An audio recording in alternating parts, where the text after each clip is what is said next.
Алматы қаласының әкімі Бақытжан Сағынтаев Алматы 2050 стратегиясы бойынша шеткі аудандардың дамып өркендеуіне үлкен мән беріп келеді. Мегаполис басшысы смарт қала тұрғысында дамуда шаһар өзінің бәсекеге қабілеттілігін жоғалтпау тиіс дегенді алға тартты. Тәуелсіздік күні қарсаңында Алатау ауданында Алатау креатив хаб ашылды. Түрлі идеяларды соңғы сандық технологиялармен байланыстыратын орталық әсіресе жастардың интеллектуалды дамуына септеседі. Мұндай хабты Алатау ауданынан бөлек алдағы 2 жылда қаламыздың барлық аудандарында ашу жоспарланған. Сонымен қатар креативті хаб базасында IT зертхана ашылмақ. Кітап адамның руханиятын байытады демекші.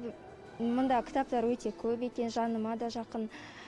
Сонымен қатар әрине өте қызықты, білімімді кеңейтеді, сөздік қорымды да көбейтеді. Бұл жерде скрэш туралы программаларды үйретеді екен. Бізге болашақта осындай скрэш программасы сияқты біздің болашақтарға керек болады.